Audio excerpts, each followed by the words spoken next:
Innallaha ladzu fadlin 'alan nas. Niki jenenge diwelehke. Sesungguhnya Gusti Allah itu yang memberi anugerah terhadap manusia. Walakinna aktsarahum la yashkurun. Tetapi kebanyakan manusia itu tidak mau bersyukur. Misalkan seperti ini. Lumrahe wong kalau diberi itu berterima kasih atau melawan. Berterima kasih. Seandainya orang diberi terus kemudian diperintah, kira-kira nurut napa mboten? Nurut. Tapi ada orang kita beri terus diberi terus minta bantuan sekali saja. Minta bantuan ngangkat gabah misalnya. Sekali saja dia melawan, kira-kira kita benci atau tidak? Makanya di sini orang yang mendustakan Allah, orang yang tidak percaya kepada Allah, iku digandengi ayat. Terus kue iku sing ngekei anugerah sapa? Sing ngekei nikmat kue sapa? Yang memberi nikmat kita itu siapa? Kalau tidak Allah. Lah kok kamu berdusta?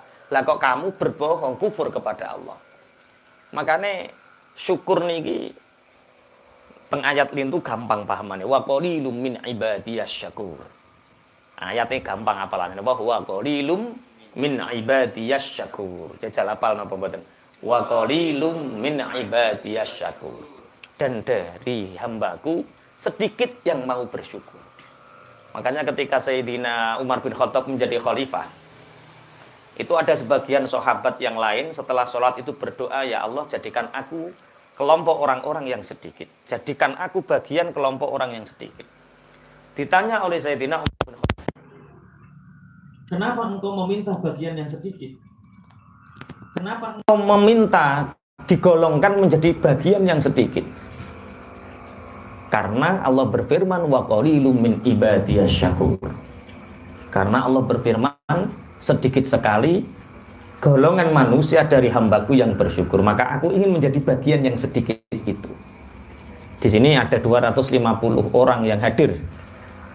Itu kira-kira yang bersyukur itu semua bersyukur atau sebagian sedikit yang bersyukur? Tenan. Rene nggawa apa misalnya? Rene nggawa ganjaran. Wa qalilum min ibadiyas syakur. Jadi memang bersyukur itu sebenarnya mudah, karena kita mudah itu ketika kita tidak pernah merasa punya apa-apa. Dulu Nabi Musa alaihi salam pernah didatangi dua orang. Yang satu orang miskin, yang satu orang kaya.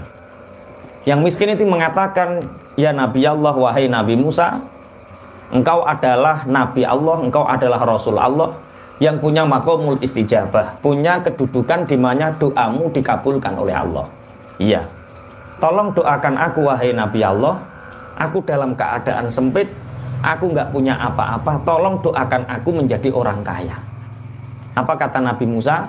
Iki sing biasane takok-takok tolak miskin. Ngaji nuki yo dulang tolak melarat. Ya ada tolak melarat. Apa tolak melarat? Kata Nabi Allah Musa, kalau kamu ingin kaya, aku mohon turuti satu hal. Apa Nabi Musa? Mulai detik ini bersyukurlah kamu, aku akan mendoakan kamu kaya. Mulai detik ini, jam ini, kamu harus jadi orang bersyukur. Apa jawab orang miskin ini? Wahai Nabi Musa, dengan apa aku mau bersyukur? Yang aku syukuri itu apa? Aku ingin kaya, nggak kaya-kaya. Aku ingin punya uang, nggak punya uang. Yang aku gunakan bersyukur apa? Ya sudah kalau nggak mau. Orang ini pergi sambil menggerutu. Ya kondo gak no sugih ya ngelera kaprah. Yang satu orang kaya. Tapi biasanya mata orang miskin seperti itu ya. Urung lengkap wis dianu. Kemudian orang kaya ini datang, ya Nabi Allah, doakan aku untuk menjadi orang miskin. Jadi yang miskin ingin kaya, yang kaya ingin miskin. Ditanya oleh Nabi Musa, kenapa engkau minta miskin? Karena hartaku telah banyak menyibukkanku, sehingga tenagaku terkuras dengan kekayaanku. Semua waktuku terkuras karena kekayaanku. Tolong Nabi Allah Musa, doakan aku untuk menjadi orang miskin. Apa jawab Nabi Musa? Nggak usah aku doakan. Mulai besok jangan sambung silaturahim. Bercerai-berai saja dengan sahabatmu, dengan teman-temanmu, dengan kerabatmu. Kemudian kamu harus selalu menggerutu. Jangan pernah bersyukur di dalam hati. Keraskan hatimu, musuhi semua orang, kamu akan cepat miskin. Jadi tahu ya resep miskin? Apa resep miskin? Musuhi wong, menggerutu, putus silaturahim, itu resep miskin. Kalau Anda miskin berarti beberapa hal itu ada di dalam diri Anda. Bagaimana mungkin wahai Nabi Allah aku bisa menggerutu? Bagaimana mungkin wahai Nabi Allah aku bisa memutus tali silaturahim? Bagaimana mungkin wahai Nabi Allah aku tidak bersyukur sedangkan anugerah Allah telah banyak diberikan kepada aku? Dari cerita Nabi Allah sehingga orang ini tidak bisa miskin. Yang miskin tidak bisa kaya. Berarti dari kesimpulan ini, resep kita untuk kaya itu apa? Bersyukur. Mulanya enten ayat la in syakartum la azidannakum wa la in kafartum inna adzabi lasyadid. Satu bukti nyata bahwa wa qalilum min ibadiyas syakur. Sedikit dari hambaku yang mau bersyukur. Makanya diikrarkan malam ini setelah kita mengaji ayat ini, ayolah kita mudah bersyukur. Wong diknane wis di anu fa bima rahmatin minallah apa nek ngarani fa bidzalika fal yafrahu. Maka orang itu jangan sekali-kali duwe hati susah. Jangan sekali-kali kita punya hati yang sedih karena sedih itu apa? Kriminal atau dosa ngono ae. Lah, di dalam hadis Sahih Bukhari diceritakan bahwa Nabi Allah Rasulullah Nabi Muhammad SAW itu menceritakan di Bani Israel itu ada 3 orang. Mungkin sampean sering mendengar cerita ini, tapi ini diulang terus untuk apa? Untuk memberi respon positif terhadap diri kita. Jadilah orang bersyukur. Dahulu ada 3 Bani Israel, 3 orang Bani Israel itu satu dia punya penyakit lepra. Lepra itu tangannya putus, membusuk, gatel, panas dingin. Sehingga orang yang punya penyakit lepra ini dijauhi oleh masyarakat, dijauhi oleh teman-temannya, dijauhi oleh keluarganya. Istilahnya diasingkan. Kemudian tidak ada yang mau menemani. Yang ketiga orang tunanetra, orang buta, dia juga diasingkan, dia juga tidak punya banyak teman. Akhirnya ketiga orang ini nasibnya sama. Sama-sama tidak punya teman, sama-sama diasingkan, sama-sama tidak diharapkan oleh masyarakat. Akhirnya Allah mengirim malaikat rahmat ke sana menemui yang lepra. Wahai, betapa nasibmu seperti ini, kata malaikat itu. Seandainya engkau punya doa yang mustajab, apa yang ingin kamu minta kepada Allah? Aku ingin lepraku disembuhkan, kulitku mulus kembali, sehingga orang-orang akan mencintaiku, menyenangiku, tidak menjauh dariku. Kemudian seandainya engkau diberi kekayaan, engkau ingin punya apa? Zaman biyen ku ngono Fortuner ya, urung ngono Pajero. Mintanya, aku ingin onta. Akhirnya malaikat ini menyentuh tangan orang yang punya penyakit lepra ini, seketika tangannya sembuh. Baunya harum. Kemudian dia diberi 10 unta. Ini aku beri kamu 10 unta, rawatlah dengan baik, bersyukurlah kepada Allah karena ini adalah pemberian dari Allah. Akhirnya orang ini kaya raya sampai berpuluh-puluh lembah. Satu lembah penuh dengan unta. Cara lembah ini cara saiki ya wis padang ngoro-oro penuh dengan unta dia. Berarti orang ini menjadi kaya, dicintai banyak orang. Kemudian yang kedua siapa? Buta, punya penyakit gatel, gudik. Akhirnya seandainya kamu punya permintaan, apa yang kamu minta kepada Allah? Aku hanya ingin gatel kuning rambut ini dihilangkan, baunya menjadi wangi, orang-orang mencintaiku. Diusap karo malaikat sembuh. Kemudian setelah sembuh, kamu ingin kekayaan apa? Kalau kamu ingin, yang aku inginkan adalah sapi. Akhirnya diberi sapi sama Allah, sehingga sapi ini dia pesan malaikat bersyukurlah. Karena ini adalah anugerah dari Allah. Yang ketiga tunanetra. Apa yang kamu inginkan seandainya kamu doamu diijabah? Tunanetra ini menjawab, aku ingin mataku melihat. Kemudian kekayaan apa yang kamu inginkan? Levelnya turun nih, kambing. Akhirnya diberi 10 kambing. Akhirnya 3 orang ini sama. Yang buta menjadi kaya, yang botak menjadi kaya, yang lepra menjadi kaya. Yang lepra punya lembah yang berisikan unta, yang buta punya sapi yang lembahnya penuh dengan sapi, kemudian yang tunanetra penuh dengan kambing lembahnya. Akhirnya malaikat ini disuruh oleh Allah, diperintah oleh Allah selang beberapa tahun untuk kembali ke sana. Yang lepra dan malaikat iki membo. Membo itu bahasa Indonesianya apa? Masa menyamar lu. Menjelma. Malaikat ini menjelma menjadi manusia yang terkena penyakit lepra, baunya busuk, orang-orang menjauhi dan datang ke situ. Wahai makhluknya Allah, wahai hambanya Allah, aku adalah orang musafir yang kehabisan bekal, sehingga apa yang aku gunakan untuk tunggangan kendaraanku pun telah aku makan. Maka demi kemuliaan Allah dan anugerah Allah yang diberikan kepadamu, wahai orang kaya yang istilahnya makmur saat itu berkelimpahan, berilah aku satu untamu. Apa jawabnya? Enak mencoro. Kene sing nyambut gawe tenan-tenanan, kene yang kerja keras, kuno tahu-tahu njaluk unta.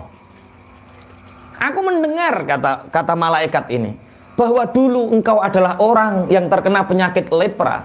Dulu engkau dijauhi orang, tapi aku mendengar Allah memberimu anugerah berupa unta sehingga engkau menjadi kaya raya. Apa jawab yang penyakit lepra ini? Kata siapa?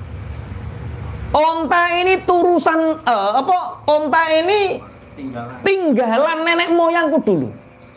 Bapakku, nenekku, buyutku, canggahku, warengku, gantung siwur, udek-udek, wabe sama dhuwur. Itu semua kaya. Siapa yang mengatakan aku dulu miskin dan dijauhi orang? Kalau kamu berbohong, maka Allah akan mencabut anugerahmu. Ya nggak apa-apa. Akhirnya apa yang terjadi? Orang yang lepra ini dihabiskan oleh Allah untanya, dijadikan kembali menjadi orang yang terkena lepra. Akibat wa qalilum min ibadiyas syakur. Makanya nek cara wong ingatlah masa itu.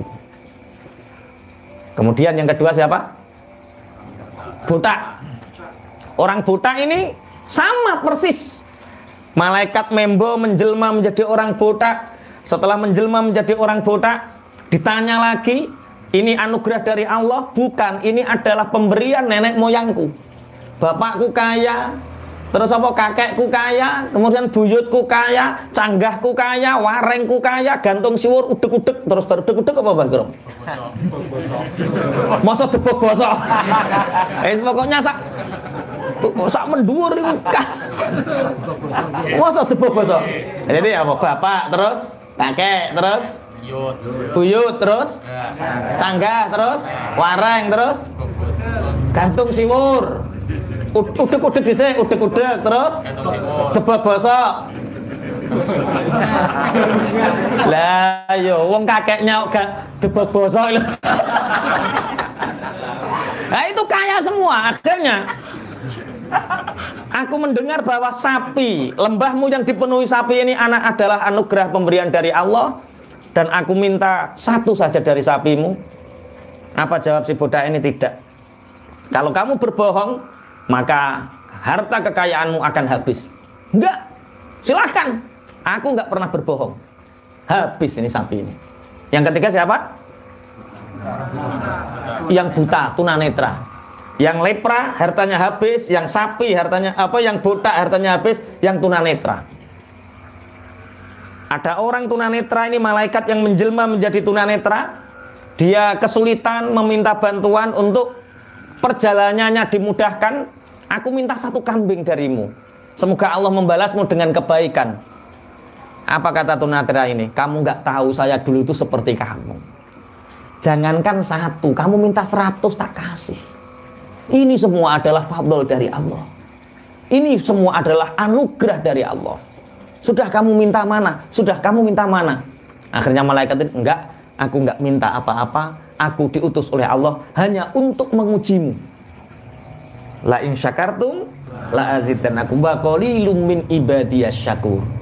Ayatnya sudah jelas, siapa yang bersyukur akan ditambah.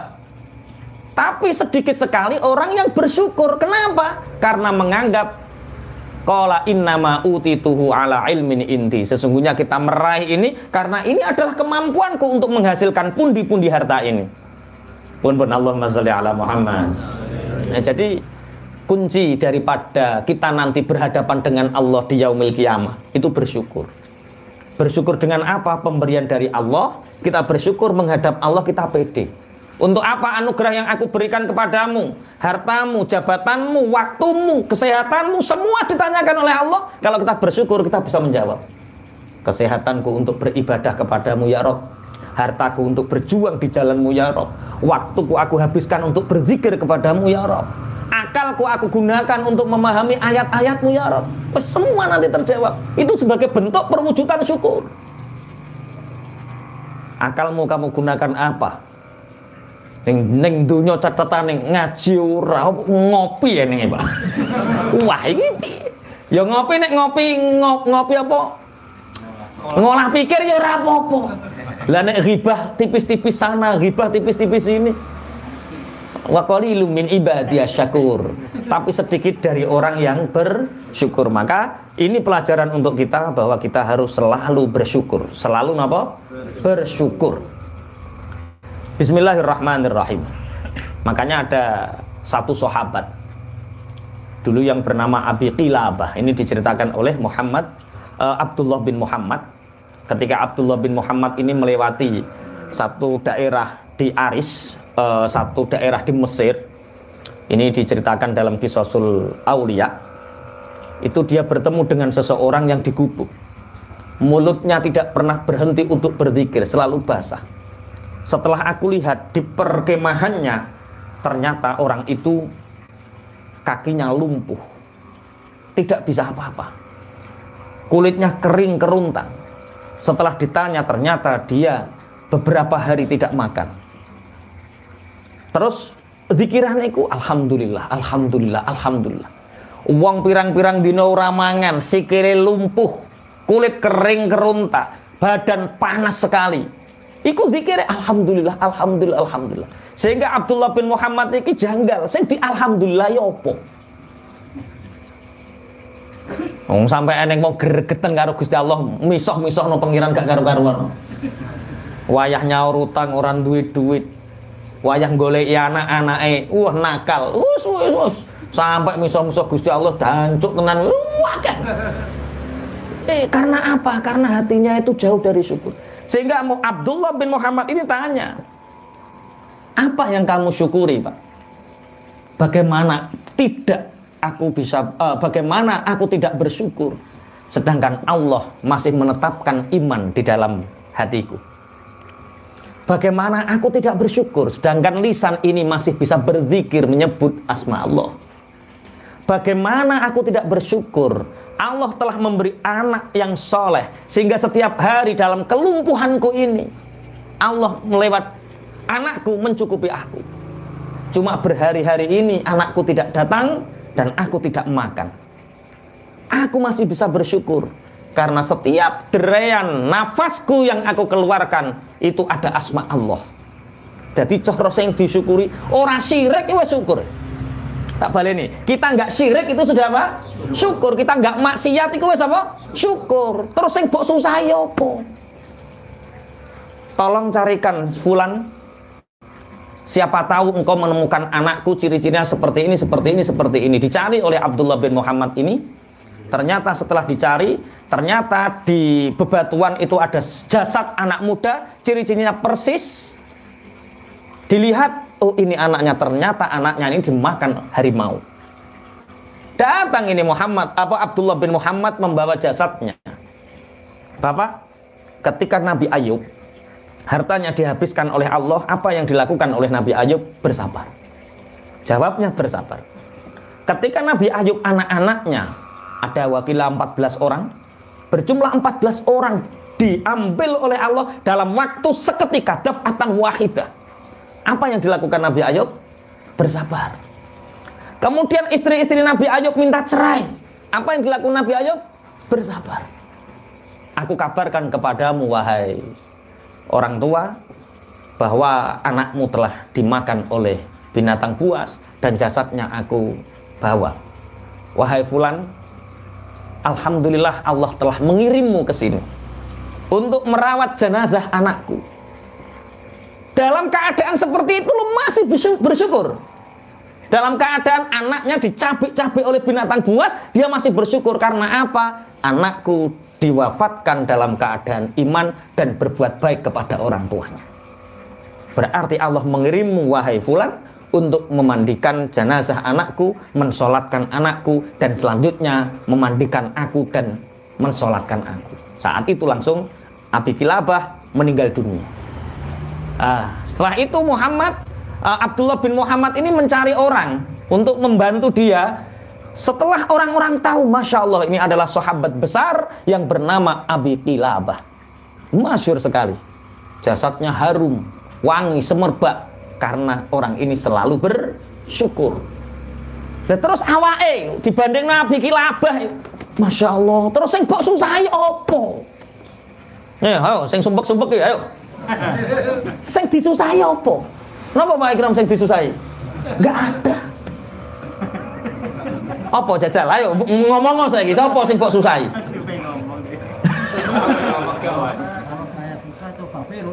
Wah.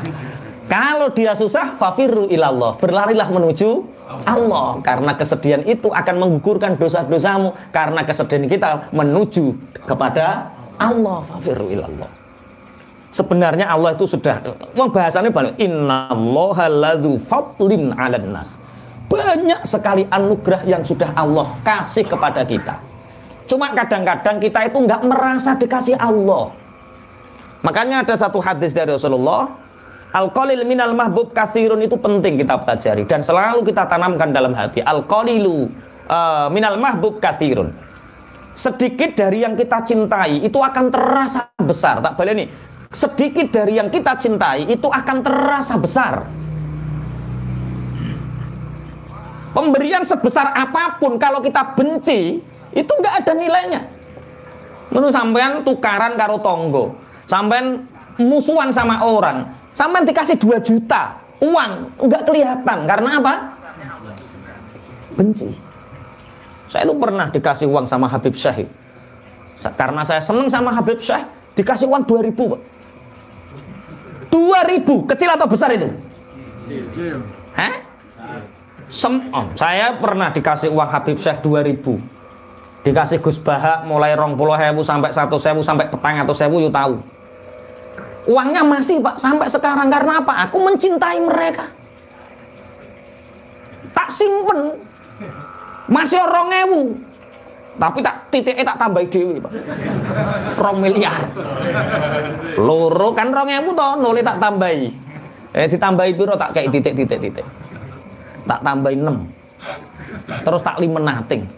Loh, jangan tanya uang 2.000 ini dari Habib Syekh lebih berarti daripada sampean kayak 2 juta aku gak patek seneng sampean. Paham maksudnya ya? Enggak, aku tahu cerita wong-wong loh. Kabeh rak yo tahu nom, pernah muda kan. Zaman yang musola podo turu, Masya Allah, podo ngobrol. Ono bocah, sapa Pak Sakwin sing mbok senengi biyen Cak Win, zaman yang langgar Cak Win. Siti ya. Misalnya Siti misalnya. Neng musola iku ana bocah enom seneng sama Siti. Setiap malam ngobrolnya tentang Siti. Memang orang yang mencintai itu selalu menyebut namanya. Kita mencintai Allah, mulut ini nggak akan pernah kering menyebut nama Allah karena kita mencintai Allah. Ono wong seneng Siti, bendino aku mau lo ketemu Siti. Wes wingi wes mbok critakne. Urung wing cerokane cek Narok ya. Dulu sebelum namanya kan Winarno. Sebelum ngaji celokane Nar. Nar itu kan neraka. Jadi kehidupannya kelayapan kesini kesana panas ya. Nar itu artinya panas. Makanya nar panas. Nah, setelah ngaji sekarang panggilnya tidak Nar tapi Win. Win itu artinya kemenangan. Saya celuk Nar di saya. Wah, ayo Nar, zaman jahiliyah kan? Ayo Nar. Wingi iki wis sampean ceritake, kamu ketemu Siti ya. Tapi ini beda kok. Beda gimana Mas Nar? Siti itu tadi senyum sama saya. Wah, senyum tok dari yang dicintai. Masya Allah, ora iso lali, wong seneng. Sampai jadi bojone.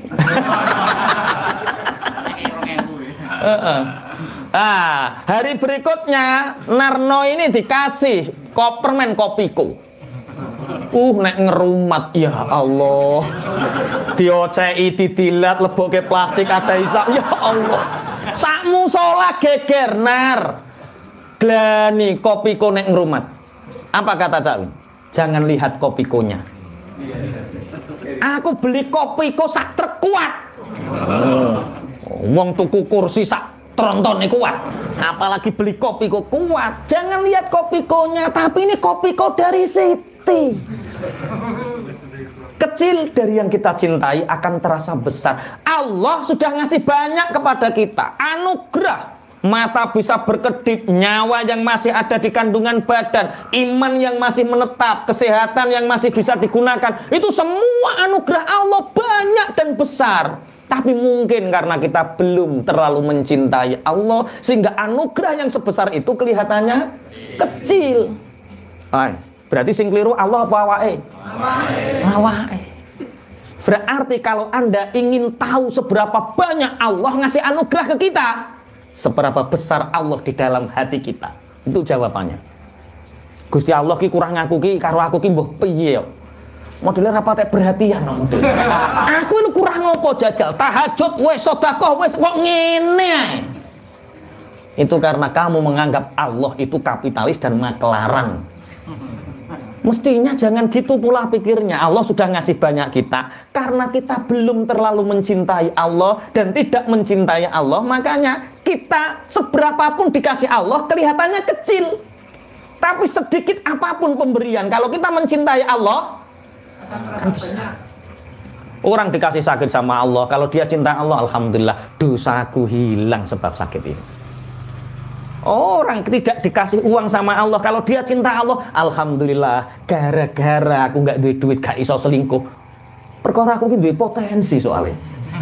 Yang ganteng yo ngomong enak, wah lagi potensi mulai alhamdulillah ya Allah gak duit duit lah.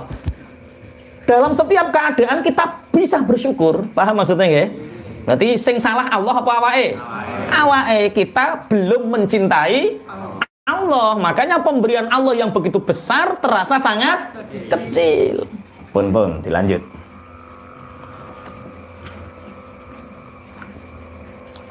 Wa ma takunu fi sya'nin wa ma tatlu minhu min Qur'anin wa la ta'maluna min 'amalin illa kunna 'alaikum syuhuda. وما تكون في شأن وما تتلو منه من قرآن ولا تعملون من عمل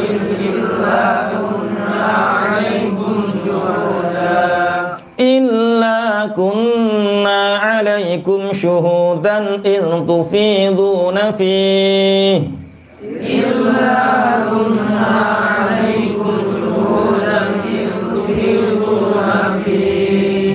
وما يعزب عن ربك من مثقال ذرة في الأرض ولا في السماء ولا أصغر من ذلك وما يعزب عن ربك من مثقال ذرة في الأرض ولا في السماء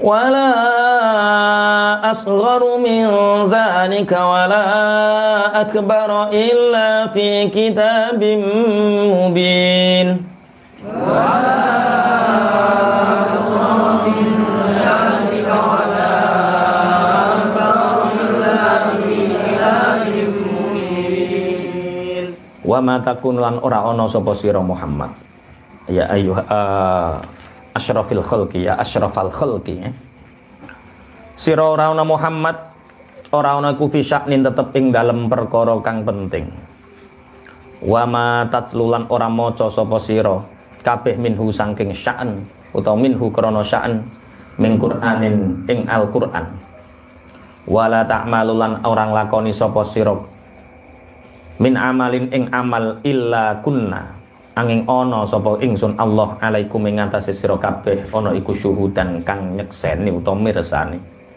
itu fiduna ing dalem nalikane tandang sapa sira kabeh fihi ing dalem amal wa ma ya'zubulan ora samar arlabbika saking pangeran sira apa mimit qari dzarratin sak bobote semut kuda. Nek ulama-ulama saiki atom jadi sesuatu yang sangat kecil itu dzarrah. Nek dhewe sing paling cilik kaya-kaya semut kuda ning sak bibite wiji sawi. Nah, coba sak niki dzarrah niku nek darane napa? Atom. Benda yang terkecil dzarrah. Fil ardi ing dalem bumi.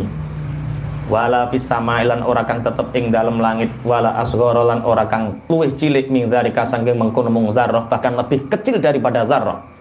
Wala akbar lan ora ana kang luwih gedhe. Illa fi kitabin kejaba iku tetep ing dalem kitab mubinin kang pertelo ailah mahfudnya wa ma takunu fi sya'ni wa ma tatlu minhu min qur'ani wa la ta'maluna min amalin illa kunna alaikum syuhudan idh tufiduna fi. Dan kamu tidak ada dalam keadaan tertentu Muhammad, keadaan tertentu Muhammad, dan kamu tidak membaca dari Al-Quran dan tidak mengamalkannya kecuali aku Allah menyaksikan kepada kalian ketika kalian mengamalkan itu, melakukan itu. Jadi dalam keadaan apapun, ini yang didhawuhi Kanjeng Nabi, tapi khitobnya tetap untuk kita. Apapun keadaan kita, itu Allah menyaksikan. Ketika kita membaca Al-Quran, Allah menyaksikan. Ketika kita mengamalkan isi Al-Quran, Allah menyaksikan kita. Itu fidunafi.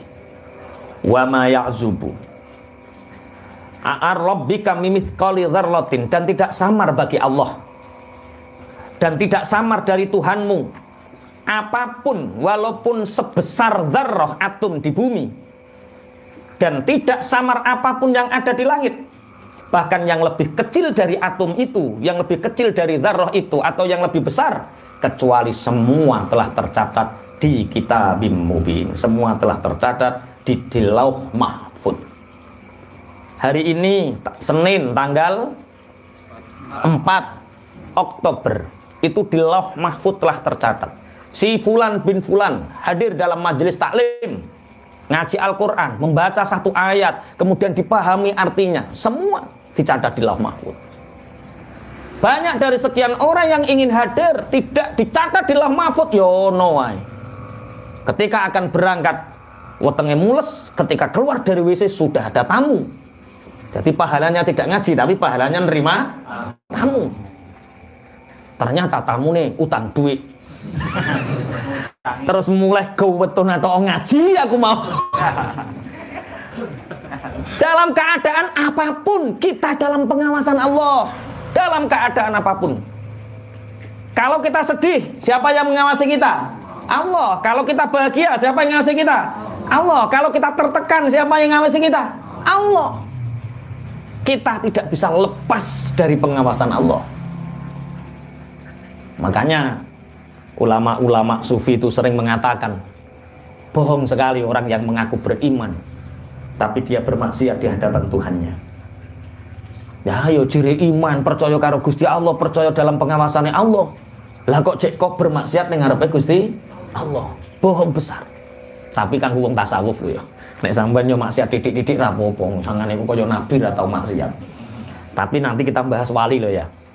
Nanti kita cepet-cepetan dadi wali. Ada wali khusus, ada wali mastur, ada wali umum, ada wali khusus, ada wali yang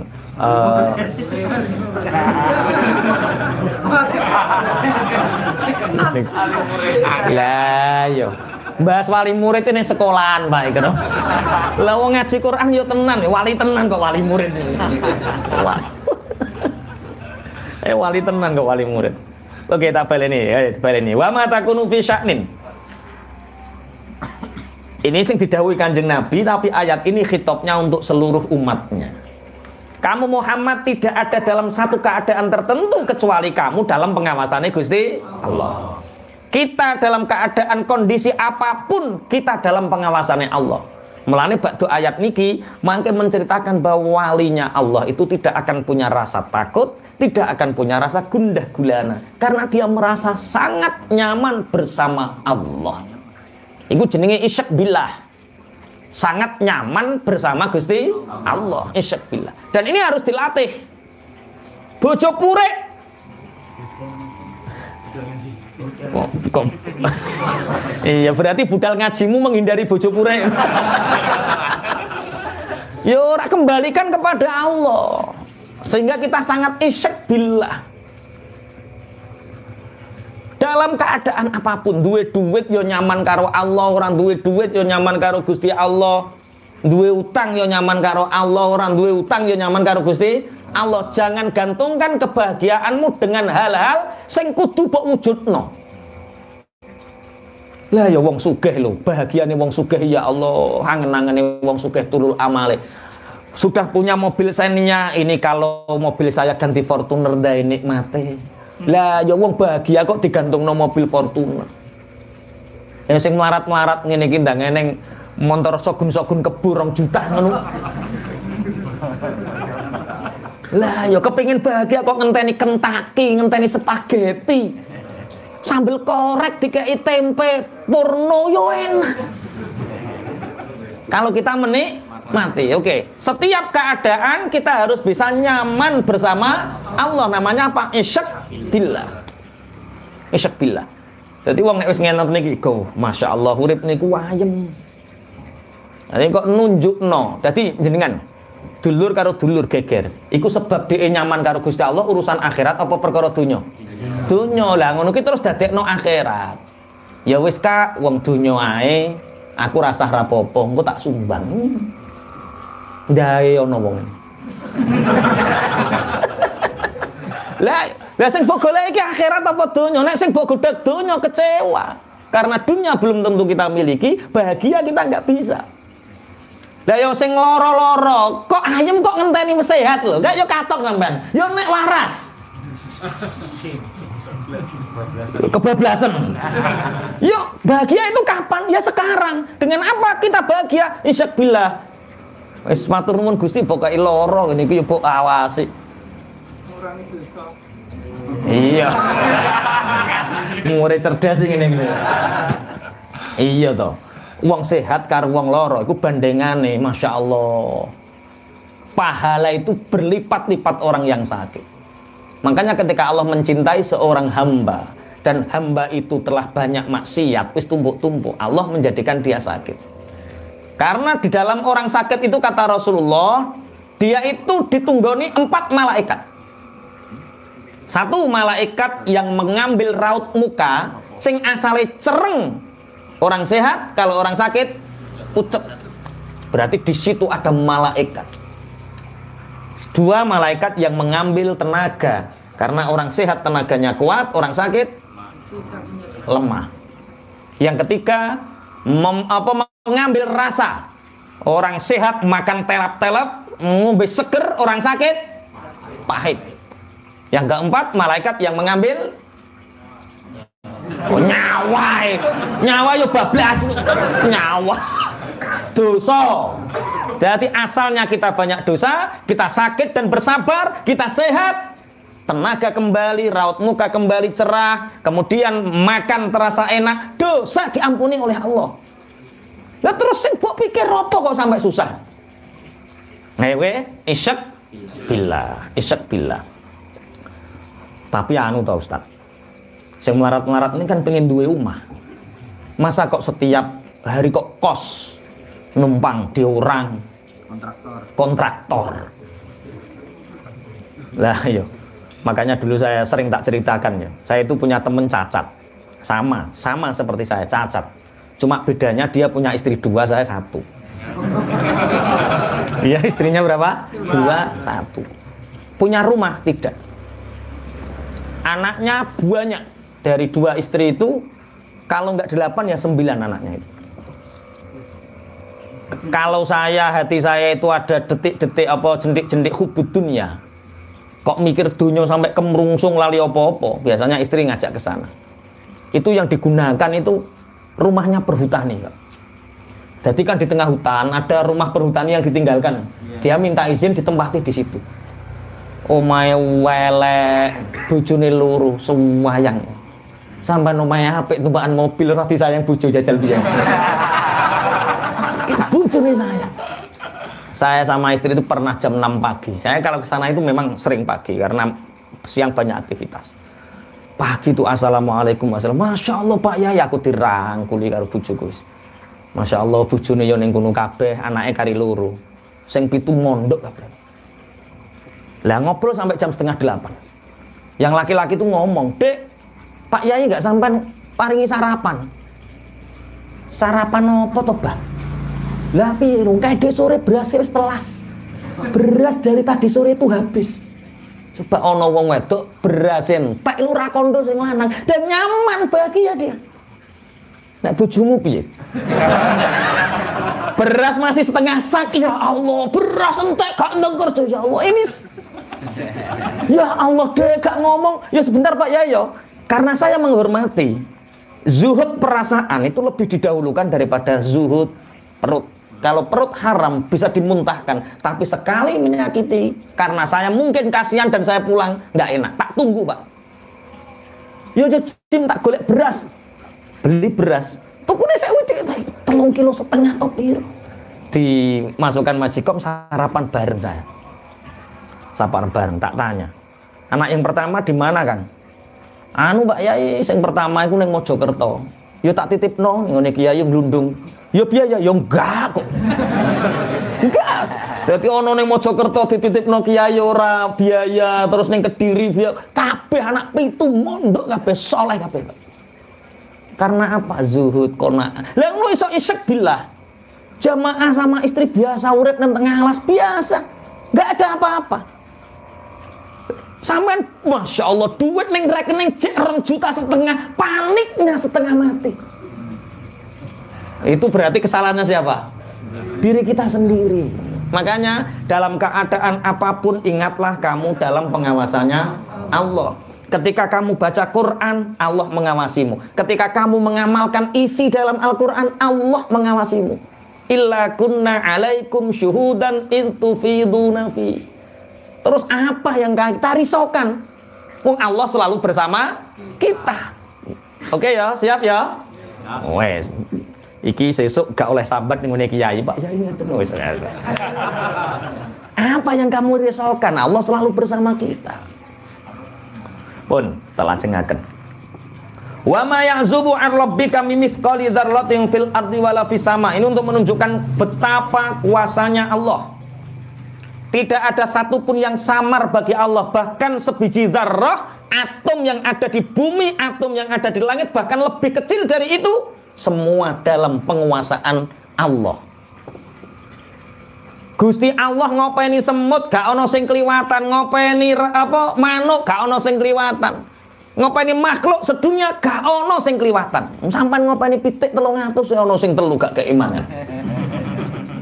Okay. Terus apa yang kita ragukan? Mulane sing joko-joko sing durung nikah-nikah itu.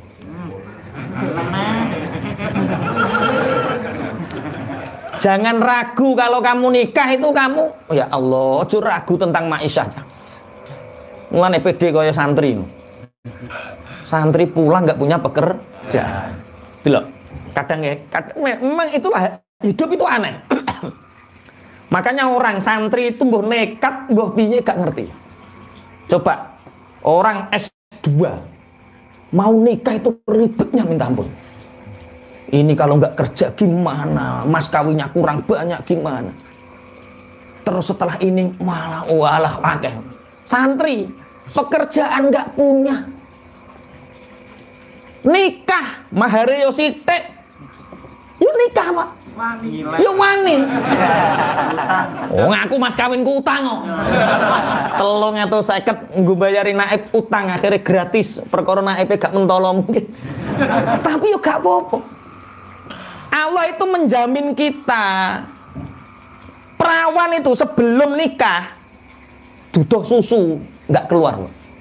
Tapi ketika sekali dia nikah dan hamil di sini 4 bulan, anak belum dilahirkan le, Rizki sudah dikeluarkan sama Allah. Duduk susune wis metu. Karena apa? Nah ini jaminan Allah. Terus apa yang kita ragukan? Apa nang wis lahir cangkeme wis disuwek? Alah iku mesti ana sing nyeseli ya. Oke, wis ayem ya. Ayat iki nggo ngayem-ngayem Kanjeng Nabi bahwa semua yang apa dilakukan kita tentang membaca Quran, yang kita pahami, yang kita amalkan, semua dalam pengawasan Gusti Allah. Dan semua yang apa terjadi itu sudah tercatat di Lauh Mahfud. Kita nggak bisa mengelak. Makanya zikir kita itu apa? Ketika kita bisa beribadah, la haula wala quwata illa billah. Kita bisa beribadah ya karena pertolongannya Allah. Kita bisa menghindari dosa itu ya karena murni pertolongannya Allah. Kalau perlu jangan libatkan ikhtiar kita. Karena ketika kita melibatkan ikhtiar seakan-akan kita ini sombong. Padahal sebenarnya kita bisa ngaji, kita bisa sholat, kita bisa berzikir, itu semua maunah pertolongan dari Allah. Oke, dilanjut. Ala inna awliya Allahi la khawfun alaihim wa la hum yahzanun. Ala inna awliya Allahi la khawfun alaihim wa la hum yahzanun. Ala eling-eling inna awliya Allahi, temen seduhune pira-pira kekasih Allah.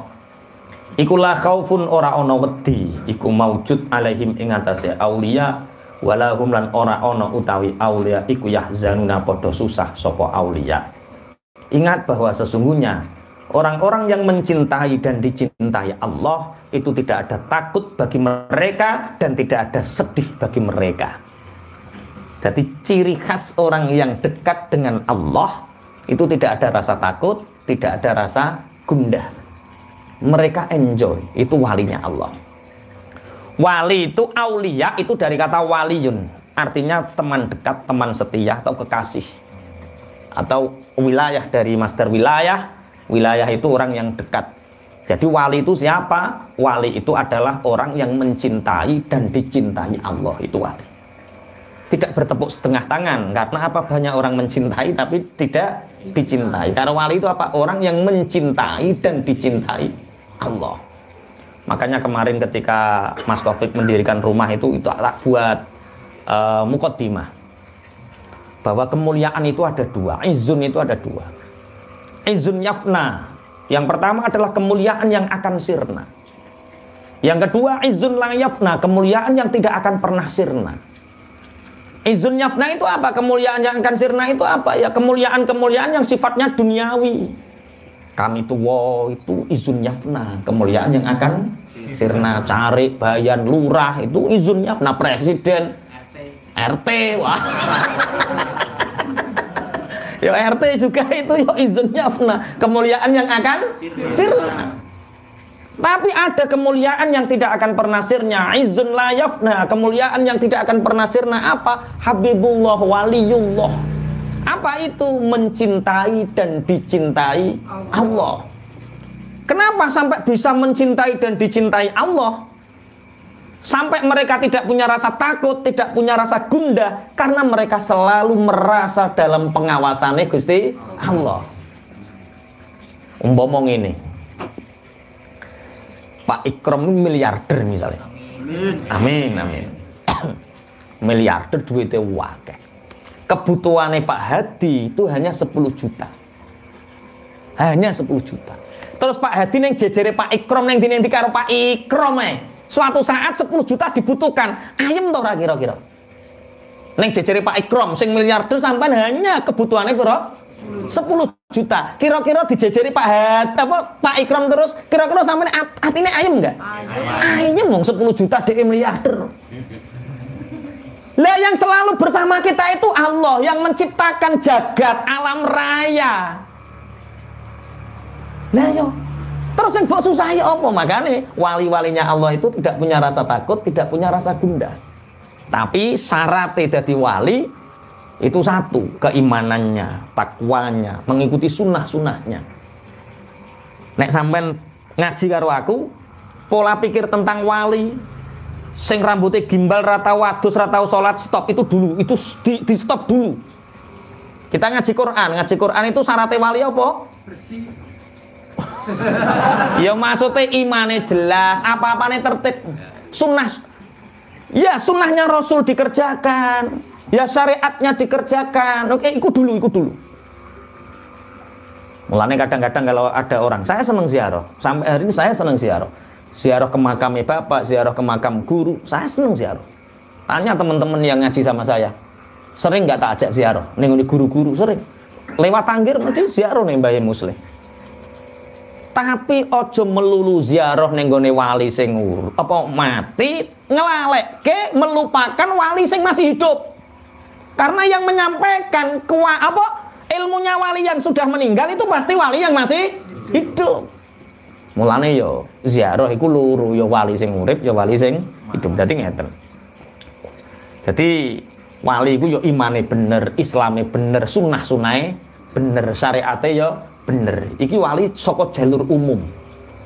Iki sampean iso masuk kriteria iki. Wali saka jalur apa? Umum. Habibullah, mencintai dan dicintai Allah. Dan ciri khas wali seperti ini itu dia melakukan satu hal yang mempunyai sirul asrar, kontinu terus menerus, orang lain tidak tahu. Sehingga dia futuh kepada Allah. Satu contoh, Imam Abu Hanifah. Ini Imam Abu Hanifah ngerti ya, nama aslinya siapa? Nu'man bin Thabit bin Ibrahim. Abu Hanifah itu kabar kefutuhannya itu justru karena dia itu seneng ngutangi. Dia itu ada orang Majusi hutang sama dia. Ya Nu'man, aku hutang kepadamu, kata orang Majusi. Ya berapa sekian. Baik, tak hutangi. Tapi jarak sekian bulan nyaur ya. Ya, saya sauri Nu'man. Jarak berapa bulan Nu'man ke situ ditagih. Abu Hanifah ke situ ditagih. Orangnya, waduh belum ada. Adanya tak berapa hari lagi ya? 3 hari lagi. 3 hari ke situ tidak ada lagi. 3 hari ke situ tidak ada lagi. Sampai awal bulet. Jadi kok sampean ngutangi wong, kok senengane bulet itu berarti wis ana sanate, Pak. Ingat Abu Hanifah dulu juga menghutangi orang Majusi dan orangnya juga bulet. Lah, futuhnya Abu Hanifah itu ketika ini dia rencana mau nagih.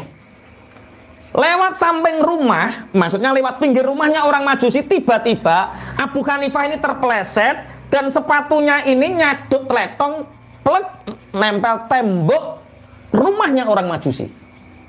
Nangis Abu Hanifah. Nangisnya kenapa? Lah yo kok dia kebreset, terus sepatunya itu nendang kotoran nempel neng tembok. Iku cara sampean nangis apa ora? Mati kok atos ngono ah. Abu Hanifah nangis. Lah, orang Majusi ini mau keluar juga, wih, ini mesti nagih hutang. Abu Hanifah, kenapa engkau menangis? Iya, tak carikan uang, jangan menangis. Abu Hanifah ngendikan ngeten, aku menangis bukan masalah hutang, ini lebih besar daripada itu. Lebih besar daripada utang, apa masalahmu? Lihatlah, di tembokmu ini ada kotoran dan penyebabnya adalah aku. Ini mau tak kerik, pasti ada pasir yang jatuh dari tembokmu dan itu aku merampas hakmu. Ketika aku bersihkan, pasti ada hartamu yang tergores karena perilakuku dan ini tidak bisa ditebus. Kemudian kalau aku bersihkan, maka kotoran ini akan nempel dan ini akan jadi hisabku. Ini Abu Hanifah. Wong Majusi genten dhek sing nangis. Tak kira sampean niku rene ape nagih hutang. Ya aku pancen ape nagih hutang tapi iki sing tak tangisi. Sejak saat itu orang Majusi mengatakan, dia berikrar asyhadu alla ilaha illallah wa asyhadu anna muhammadar rasulullah. Dan Abu Hanifah ini mengatakan bahwa seandainya orang itu punya sifat warok, tidak mau merampas hak orang lain, tidak mau mengambil hak orang lain, seandainya setiap muslim punya jiwa wirai, warok, maka tidak ada kemusyrikan. Jadi ngekei contoh sehingga orang Majusi pun menjadi apa? Masuk Islam. Bismillahirrahmanirrahim. Makanya sering ya, kalau seneng membaca sirah sinten Abu Hanifah niku sering. Abu Hanifah niku pernah kalah sama anak kecil. Anak kecil usia 4 tahun. Ini dalam kitab apa? Kalau nggak salah Sifatus Shofah ya. Anak kecil itu naik tangga seperti pondok ini lantai 2 naik ke lantai 3. Anak kecil dikejar sama Abu Hanifah. Soalnya ini hampir mau jatuh. Oh nganguk ini. Abu Hanifah, "Hei anak kecil, hati-hatilah kamu, nanti kamu terpeleset." Apa kata anak kecil ini? "Wahai Abu Hanifah, kalau aku terpeleset, yang rugi adalah aku sendiri. Tapi kalau kamu yang terpeleset, seorang ulama besar yang terpeleset, maka kamu akan menyesatkan banyak umat. Kamu yang harus hati-hati." Wah, Abu Hanifah meneng nangis. Ya Allah, ya Allah. Bocah cilik ketemu wali dadi apa? Wali. Ala inna auliya Allahi la khaufun alaihim walahum yahzanun. Jadi saiki sampean latihan. Jalur wali ku akeh. Ana jalur wali sabar, kaya jalur waline Nabi Ayub. Ana jalur wali syukur, kaya syukure Nabi Sulaiman. Ana jalur zuhud, kaya Abu Hanifah tadi. Wirai seperti Abu Hanifah. Ana jalur alim, kecerdasan seperti para nabi, karena semua nabi itu pasti cerdas. Dua sifat apa? Fatona. Makanya para ulama itu dawuh, mattakhadallahu min waliyyin jahilin. Allah tidak akan pernah mengangkat wali dari orang bodoh. Ayo piye? Mattakhadallahu min waliyyin jahilin. Allah tidak akan mengangkat golongan wali dari orang bodoh. Lah repote kita sudah dimana bubukkan. Pokoknya wali ku sing rodok nyeleneh ku wali. Rambutnya rodok gimbal ra tau salat, adus pendak suro. Wali. Hati-hati kuwi apa? Wali. Bagaimana sikap kita menyikapi hal seperti ini? Kamu tidak boleh meremehkan orang itu, tapi jangan sekali-kali kamu terus meyakini iktikad sampai perintah kabeh mbok tiru terus kowe gak sholat. Gak sholat, syariat iku.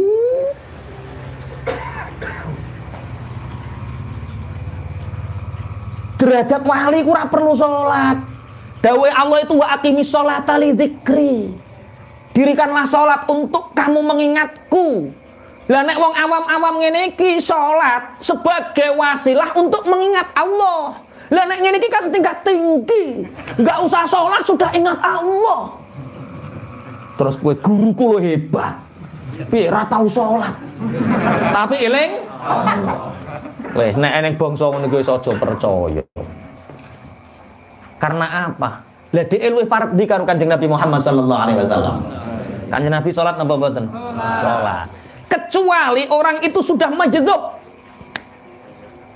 Majdhub itu dari kata jadzabah. Majdhub itu orang yang ditarik. Akalnya ditarik, hatinya ditarik oleh Allah sehingga dia silau dengan apa yang ada di alam lain selain alam dunia ini, sangat dekat hubungannya dengan Allah sehingga lupa dunia ini, lupa duit ya diguai. Iku wali tenan kaya Habib Ja'far iku. Duit 100.000 diguai, pirang atus juta diguai ning segoro. Iki opo iki duit? Lah wong wali kok cek ro duit 100.000.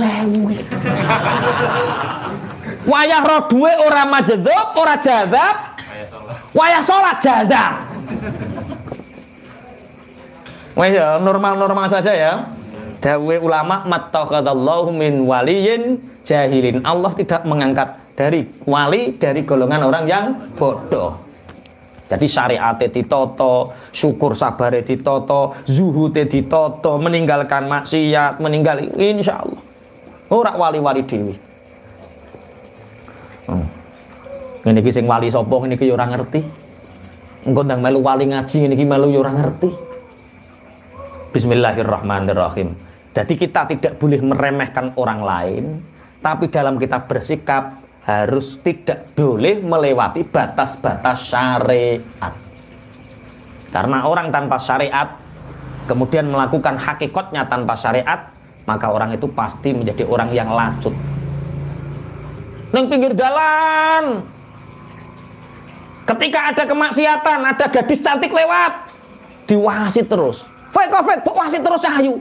Innallaha ghafurur rahim. Nek nglakoni dosa, innallaha ghafurur rahim. Lha iku jenenge hakikat tanpa syariat. La ya roh dosa, innallaha ghafurur rahim. Ketika melihat muamalah misalnya, ono tahu dihukui orang bayar, tahune Gusti Allah, kabeh ngene pangeran. Hakikat bento ya kuwe, Pak. Lalu saya punya temen, ya Allah kok ono ngono. Ya dia ikut thariqah sama seperti saya, pulang mengamalkan. Ya ngajine podo ala innalillahi ma fis sama. Semua apa yang ada itu milik Allah. Kita itu hanya dititipi. Tapi yang lain jadi korban. Itu mestinya keyakinan yang baik agar kita selalu isyek billah. Tapi prakteknya dia gak ngono. Weh ngerti apa? Wali itu tidak ada rasa takut. Wali itu tidak ada rasa gundah gulana karena dia itu menyaksikan Allah di mana-mana. Ono bakul tahu dikiyepung wong dhek moro nyek niat ingsun mek tahune Gusti Allah lho ya. Ku alasane wong rambayar. Lah, delok to, tenan kok aku wis ngetes. Ternyata aku nggak diloroi nggak opo, yo tak batin, yo kowe gak diloroi perkara dianggep bento. Udeng-udengan sorbanan numpak motor ngeng-ngeng operasi polisi ditangkap guyang-guyu. Mau ke makam, Pak? Mau apa? Ya jalan. Lho tenan to lolos. Iya, polisi ku nilang kowe iku megah. Perkara dianggap ora waras. Mulane hati-hati, bedane sithik lho sampean. Akhirnya karo koncoku iku diuji Kak. Bocah ki nek gak diuji dibalik bahaya. Bareng kita main ke sana jebule wonge duwe wedhus 3. Kita bawa sepeda motor 2, koncoku sing ngeruso iku njukuk wedhus talen sikile. Kambingnya diambil dinaikkan sepeda motor. Niat ingsun mengambil kambingnya Gusti Allah. Tak dol ning pasar. Wonge bengok-bengok aku ra kuat ning kuwi. Kuwi ngono wedhusku. Lah yo nek tahune wong jere tahune Gusti Allah, nek wedhus-wedhuse itu tuntunan wali ku aja ngono wae. La khaufun alaihim walahum yahzanun, itu karena saking wali kekasihnya Allah itu isyek billah, nyaman dengan Allah sehingga dia tidak risau dengan apapun urusan yang ada di dunia ini. Ada corona ya nyaman, nggak ada corona ya nyaman, punya uang ya nyaman, nggak punya uang yo nyaman. Dilemong yo ora lemu, dipaedo wong yo ora kuru. Itu wali. Nah ana wong kok mikir paedonane wong, iku jenenge wong mikir hadzun nafsi, mikir awakmu dhewe. Dirasani wong. Makanya orang la khaufun alaihim wa lahum yahzanun kawitane persetan dengan manusia. Apapun tentang manusia. Kenapa bisa seperti itu? Karena dia transaksinya hanya kepada Allah. Transaksi kontraknya hanya Allah. Dilanjut satu ayat lagi. Jadi wali-walinya Allah, kekasih-kekasihnya Allah itu tidak punya rasa takut, tidak punya rasa gundah karena dia selalu nyaman dengan Allah. Alladzina amanu wa kanu yattaqun. Alladzina amanu wa kanu yattaqun. Alladzina rupane wong akeh utawa waline Allah utawi aulia iku alladzina wong akeh amanu kang padha iman sapa alladzina wa kanu lan ana sapa alladzina iku yattaquna padha wedi sapa alladzina. Wali-walinya Allah itu adalah orang-orang yang beriman dan mereka takwa kepada Allah. Orang-orang yang beriman dan mereka takwa kepada Allah. Makanya ada satu rahasia yang dia sembunyikan. Mulane kula jenengan niku ngeten. Keapian wis dilakoni wong gak apa-apa, tapi kita harus punya satu kebaikan yang punya sir, punya rahasia, kita sendiri dengan Allah yang tahu. Kebaikanmu ini tidak ada yang tahu. Orang-orang gak ada yang tahu. Disembunyikan. Ini hubungan kita dengan Allah. Kowe kudu duwe rahasia nek pengin dadi wali. Satu contoh. Mulane banyak ya contoh, seperti Hatim Al-Asom. Lah ya ana Hatim, waline Allah, masyhur keulamaannya dijuluki tuli. Apa? Ya, budek ya. Al-Asom itu budek ya. Karena ketika ada majelis, maksudnya majelis itu ketika itu Hatim banyak orang di situ, tiba-tiba ada perempuan cantik ngentut, entutnya ya banter. Tapi Hatim etok-etok pura-pura nggak mendengar, dia berbicara keras agar orang ini tidak malu. Apa Mbak? Anu Pak Yai, apa-apa? Oh ini mikir alhamdulillah, jebule Pak Yai budek jebule. Akhirnya kok cerita-cerita, oh Pak Hatim itu tak kira normal, jebule kopok. Kalau dia ditutupi rahasianya, tapi dia menyebarkan kebohongan, paham? Nah, ya mulai terus kenal Hatim Al-Asom. Ada satu wali yang, makanya wali itu kalau kita cerita nggak ada habisnya ya. Minimal kita bisa meniru. Nek sampai ngaji Minhajul Abidin itu ada beberapa tahapan-tahapan menjadi wali, termasuk diantaranya adalah cemar tanpa melakukan dosa. Coba biar cemar tanpa melakukan dosa. Nek iso ngono wali we. Wirang tanpa nglakoni. Itu ada seorang wali namanya namanya Ahmad bin Mahdi. Ahmad bin Mahdi. Ini seorang ulama besar, santrinya banyak. Tiba-tiba ada seorang perempuan muda datang, "Ya Syekh, maafkan aku telah hamil di luar nikah." Hamil di luar nikah. Kemudian aku ditanya oleh orang tuaku, ditanya oleh kerabat-kerabatku, siapa yang menghamilimu untuk meridhokan mereka? Aku menjawab, yang menghamiliku adalah Syekh Ahmad bin Mahdi. Ini cara sampean piye cara? Pencemaran nama? Lah ya ora roh rasane nanggung lorone. Dalam? Iya. Jenenge wong mulya kudu diuji. Wah, akhirnya, ya Mbak, nggak apa-apa. Katakan bahwa aku yang bertanggung jawab. Dibuatkan rumah sini. Perempuan hamil di luar nikah, mulai hari ini kamu nggak usah pulang. Tak buatkan rumah, kita nggak usah ketemu. Nanti kamu dilayani oleh pembantu-pembantuku. Semua kebutuhanmu dicukupi sampai lahir. Sampai lahir.